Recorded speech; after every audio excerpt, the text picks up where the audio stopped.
Good evening and welcome to the Carnegie Historical Museum. My name's Dave Neff. I'm on the board, and this evening we are celebrating. We started in May of 2022 with recognizing our heritage farms, our century farms. Jim and Becky Stoner are with us tonight, and they will give us the lowdown scoop, especially when we find out they got relatives that came all the way from Ohio to be out here. So we're glad that you're with us, Jim and Becky. Welcome, please. Henry Stoner bought the farm where part of Cambridge is right now, is about 40 acres out of the 200, and also bought a timber, which I still own. And the word out is that it cost $1 an acre back then.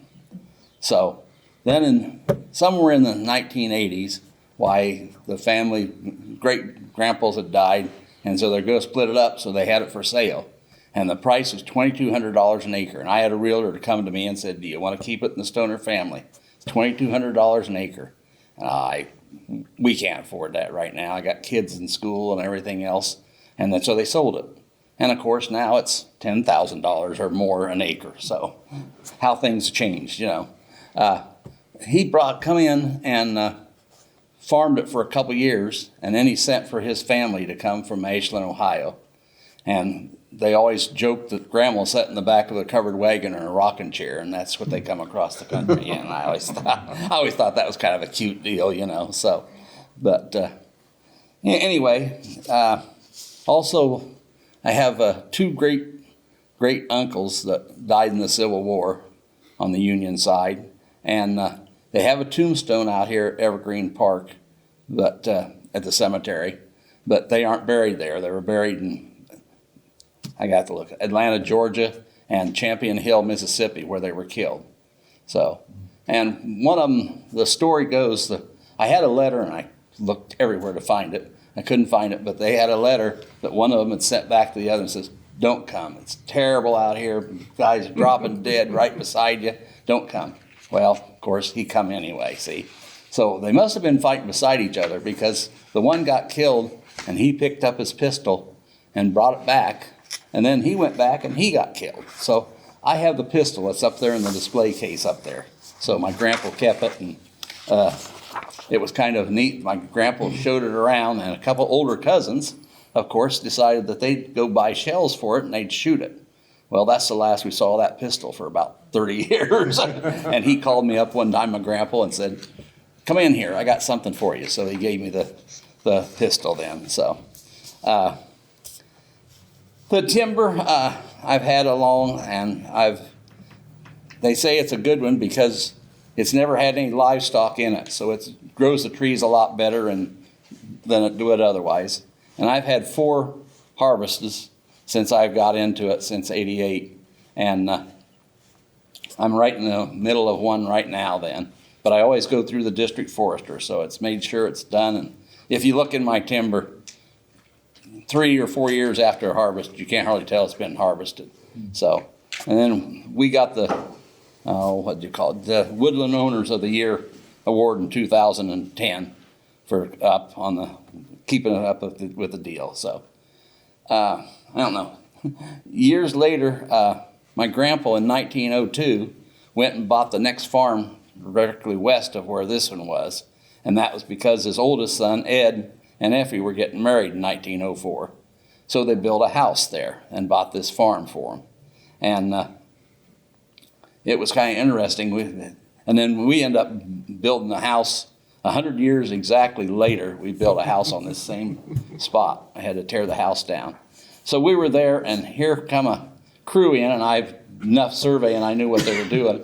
And they started digging up a hole in my driveway, just a little one. And I knew what they were doing, but I went out and acted dumb, which is easy.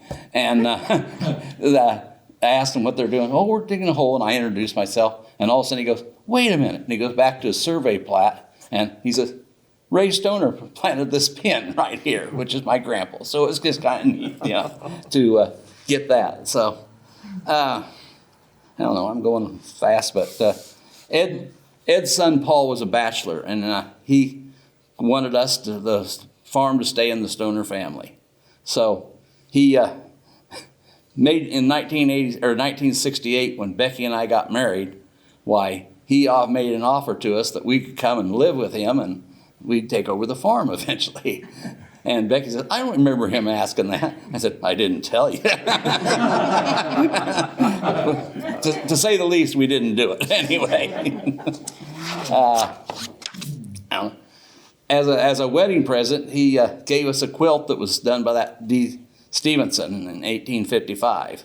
And he gave it to us saying because he knew that we would take care of it. Well, 2.5 years later, we had a house fire that went through, and it just was folded up, and it just took one whole side out, all the folds. So all there was pieces left. So it's a few years later, why Becky happened to be, when she was on the road, she happened to run into this lady, and she took so she made heart-shaped pieces out of it, and none of them's bigger than about like this, but they look pretty cool. And she made a bunch of little ones and everything else, and I've got a few of them and displayed up there in the display case up there. So I don't know. It was kind of, we were really glad we were able to do something with it anyway, but it was bad when he thought we were taking care of it, and of course, yeah. So then we bought the farm then off of Paul then in 1984, and later it was willed to us. And Becky, she's a little city girl, see, so it took me about 20 years or better to talk her into building a house out in the country, you see. And I think she really likes living out in the country, except for a mile of gravel. So she hates that gravel. You can't clean a car. So anyway, yeah, so they got, Ed and Neffy then got married and lived in that house then for 60-some years then in this Paul. So, and at the time, when we built the house, we added a pond and about 7 terraces then to drain into the pond. And then over the years, we've added another 6, I guess, terraces into it. So it's improved it quite a bit anyway. So, and I just rent it out. But how am I doing? I don't know. I'd say you're moving right along. You're covering the territory. All righty. And we're going to open it up for questions when you get done. All righty. I'll just do that. Take your time. All righty. Cover the... All right. There's out in the field, there's a buffalo wallow.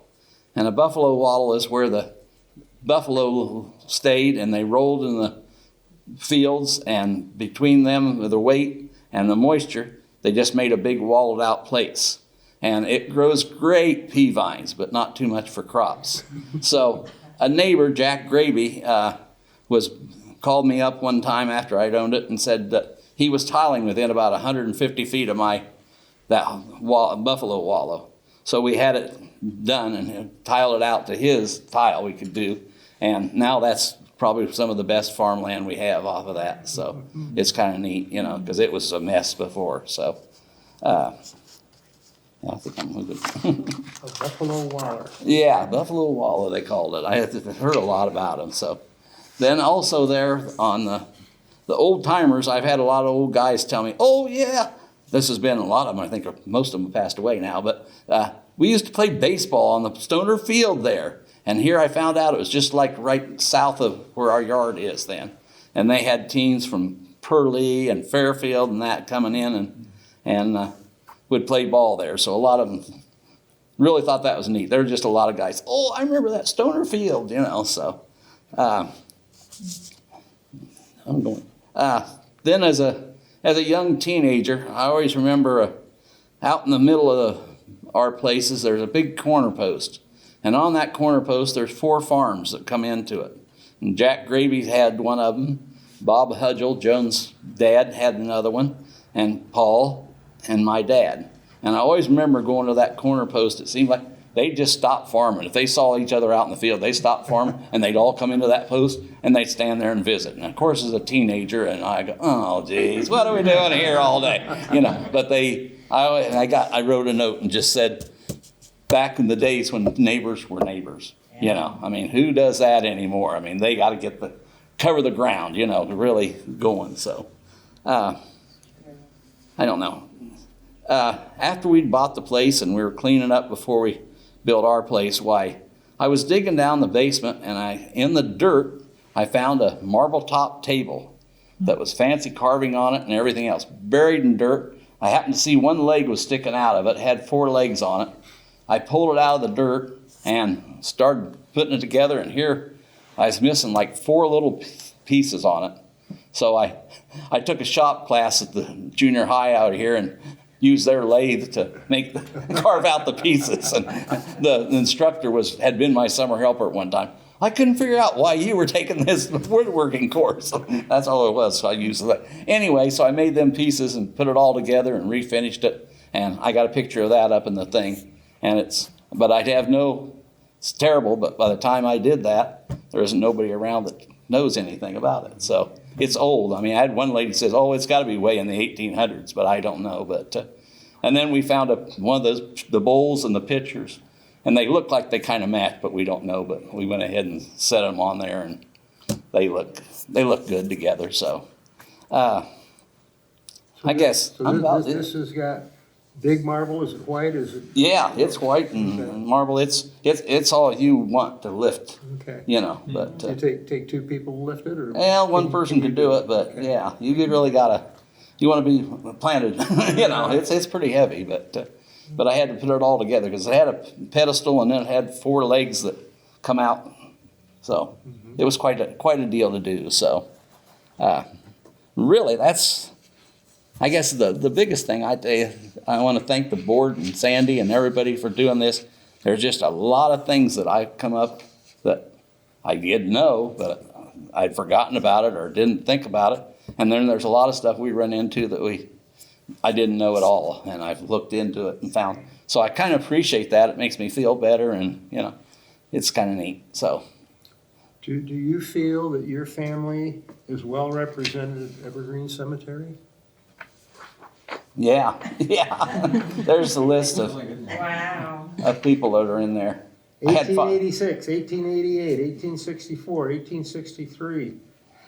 Yeah, all the way up until the 1990s, 87, 91, to 2009. So you've covered some territory. Yeah. Most of them are pretty close together there. But I had Father Page years ago. He said to me, "You're originally from here?" He says, "Most people don't do this, but I was out walking the cemetery and I saw a lot of stoner farms." So that was about, I don't know. I saw on your list that's kind of outhouses and stuff. Yeah. I said, back when I was a kid and we lived west of town, we didn't live in this farm, Dad, at first.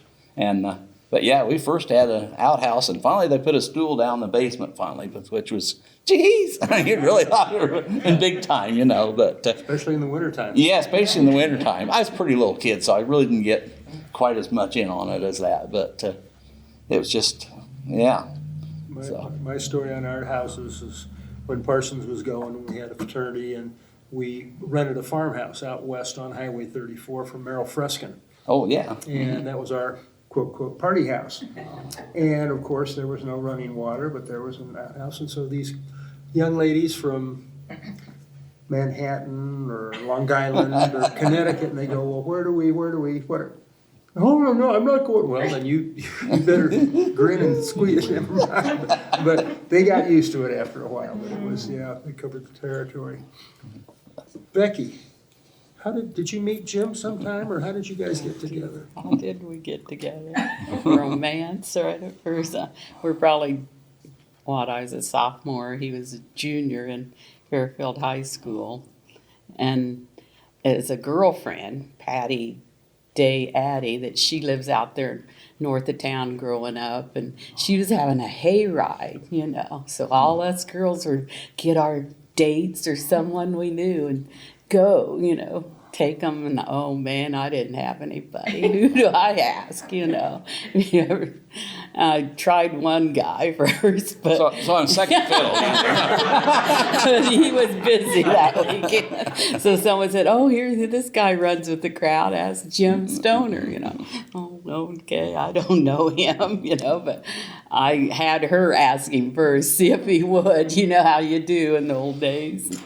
So, so I asked him, and that's our first date when we went on the hayride, And we've been together now since that, It's going to be our 55th anniversary next month, so Wonderful, wonderful. True love, it happened to be. And I'm the aggressive one. I started it all. You know, for a girl in those days, you know, I think that anyway. Golly. Wonderful, wonderful. Okay, I got a couple questions for you. Alrighty. And we've talked about the outhouse, so how did the laundry go? Did your mom wash by hand, or did you have a wringer washer? Had a wringer washer that, of course, like all kids, you have to reach, and Yeah. I got my hand caught in it, of course. I think all kids had a wringer washer that sometime along the way you got deal, and thought it was bad, but it really wasn't that bad, I guess. But It has an indelible impression. You can still recall. oh, yeah, I see them, and it's the first thing that goes to your mind, you know. But With all the schoolhouses, that's one of the things that our museum is working on with all the different township schoolhouses. When your parents or whatever were out there, did they ever talk about one-room schools and what went on and teachers? just me. I went to them, but I don't remember them talking that much about Okay, the. but you attended the one. Yeah, Who was your teacher? Mrs. Flinchball, which I can't think. I think that's Melbourne and Merrill and them's mother. I think it was, but I'm not really sure. No, it isn't. All righty. That's Fligg, Melbourne Fligg, Merrill Fligg you're talking about. Yeah, but his mother, Wasn't Flensball. really, or a Flig. Maybe it was. I don't know for sure. Joan, can you help me? We were in the school class one Yeah, year. we went to school one year.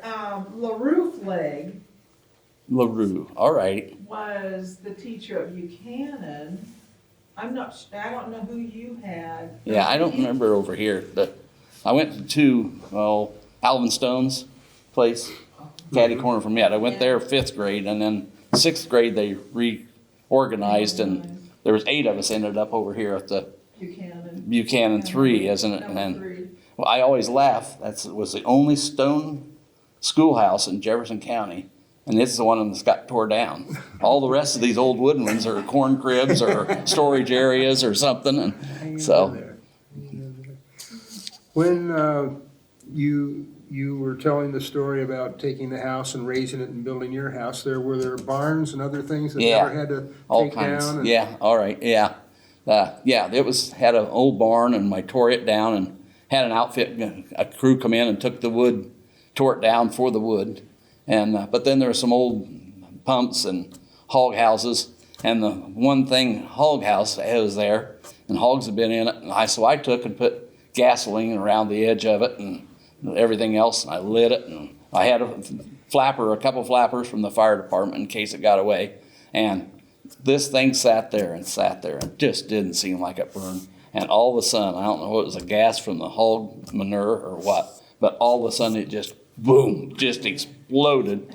And here down the gravel road, a guy flying. He comes in my driveway. He pulls up. He says, "I saw it from the highway. I know it had to be a house exploded." But we had it under control. But he was shook. But boy, it seemed like sat there for 20 minutes, and 5 minutes later it was about gone. Wow.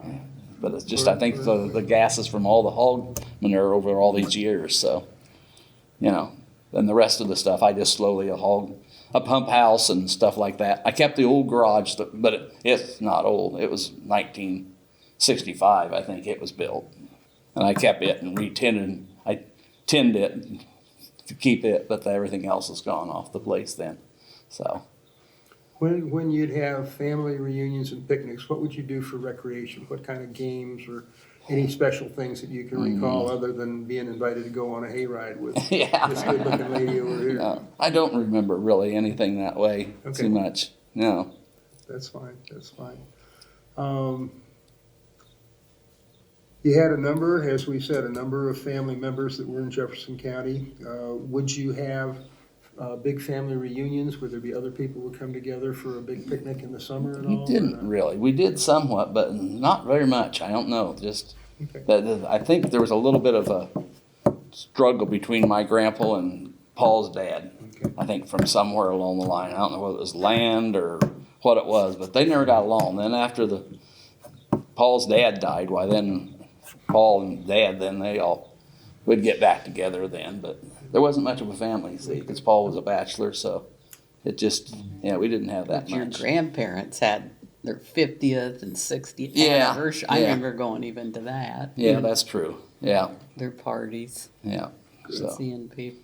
But, yeah, there's an article up there where I think it was 1969, with the 50th or 60th anniversary, and they lived there for 120 years, the Stoner family in that house out there, like it's where I say, what, Cambridge, but, so, Very good. Animals, milk cows, chickens. yeah.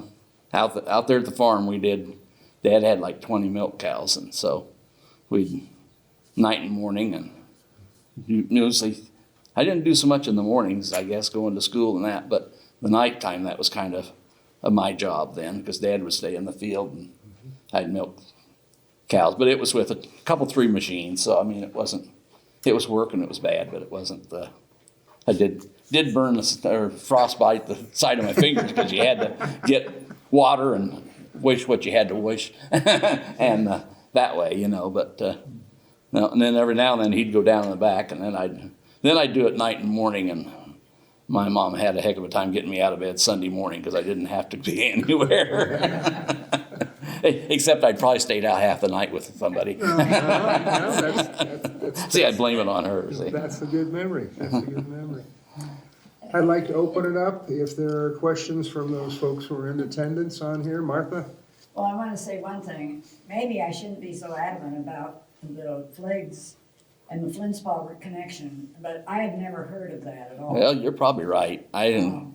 But the other thing I wanted to ask was, you keep referring to an exhibit upstairs. Is this something you did just for tonight, or is it a permanent? It's going to be there for the month then. For a month. Yeah, basically open tonight, and Yeah, this is the first. Every Friday artwork, we do a different one. I brought a bunch of stuff in, and Sandy's Gillespie, she helped me a lot to set it up and She does a nice come up with stuff, ideas, and so she's made a lot of the writings, some of it off of this, but just has kind of the generations listed and everything else, that way. But like I say, it was neat to do. But yeah, I got a call. I was going family vacation out in California this summer, and we were driving down, I think going to Des Moines to catch an airplane, and I got the call from this and told me what it was about and asked me if I'd do it. And I go, well, yeah, I can do that. So I hung up and I drove a little while and said, what the heck did I do that for?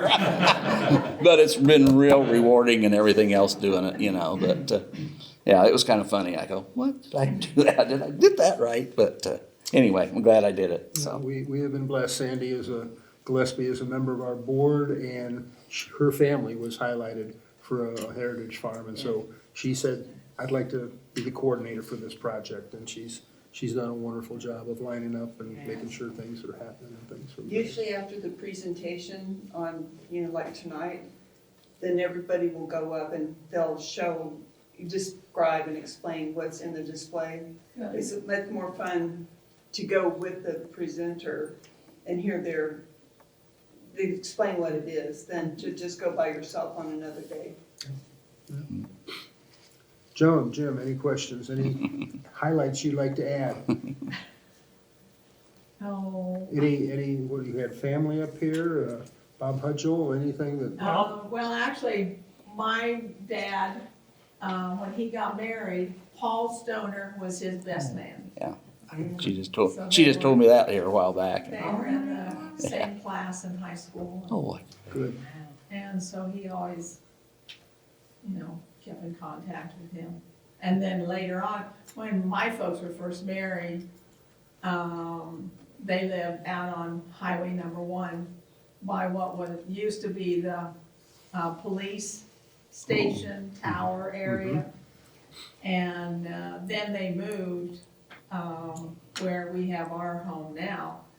And of course, Paul Stoner was not too far from where they actually moved to. we're a mile away. We can see each other across the field. When the crops are out, we can see each other. But an interesting thing I just hit, we were going with friends, Marvin Larson, which I've been friends with since 7th grade. And I was talking about this, and he said, oh, I heard a story. He says, we have a story in here that he asked for his family to come and join him from Ashland, Ohio. And I don't know where they come from, but Larson's great-grandpa did the same thing, went and farmed it for a couple years, and then he asked for his, wanted to go have his wife come. And here she comes down the road, and I don't know whether the name was on the mailbox, but she recognized it as a German name, so she knew they'd be good people. So she stopped into the Stoners to ask directions to get to the Larson's house. And I said, gee, man, Natalie, and like I say, then we've been friends. Huh? That's the Flint Spas. Yeah, yeah. The Flint Spa came and first, and then his girlfriend, his betrothed came. Oh, all righty. Yeah. Yeah. Marvin's grandmother is a Flint Spa. Now that you tell me that, yeah, I do remember that. So we're supposed to do this in October, but I don't see any point in us doing it if Marvin's already done it. No, Marvin has. Oh, Marvin hasn't done He it. hasn't done it. No. No. Yeah, I don't know where theirs is year-wise. No, he hasn't. But anyway, just kind of interesting. Things come out. Chris? I find it interesting what you said about the one-room school of the stone, one built of stone. Because listening to these over the past year and seeing the display downstairs, that most of those buildings, or at least a lot of them, have been repurposed, as you said, hog sheds, storage, barn, homes even. But they were all transportable. They could pick them up and or take them apart and move them down the road. But I guess with the stone one, you couldn't do it, or it would be a lot more difficult to do. Oh, yeah. Interesting. I suppose that's why they tore it down then, that they couldn't do anything about it, see? But, and it's just a horse corral now, where that schoolyard was, I see. But, And oh, yeah, for Buchanan, yeah, number 3, yeah. Yeah. It was a stone. yeah. It was just interesting. I thought that was the only one in Jefferson County, and then here it was the one that's gone, and you see them all over, everywhere. What was it, 99? 99 schoolhouses in Jefferson County. You just kind of, I can't believe that, really. But, They're gonna celebrate that yeah. at the fair this year. Do you wanna say a little bit about that, Dave? I don't, if you have information, please share. I don't, They're going to, at the schoolhouse that's on the fairgrounds, okay, they're going to have an open house for anybody who went to the 99 schools, okay. one-room schoolhouses, and everybody's invited, and they're gonna do that during the fair, and there will be a write-up in the paper about it. During the county fair, I'm just gonna repeat it to make sure Jefferson County Fair this year. during the fair, there's gonna be a celebration for one-room schoolhouses, and anybody that attended will Yes. be able to be Yeah. invited and I think participate. that would be very interesting. Good. Good. Wonderful. Any I other? find it curious, oh, sorry.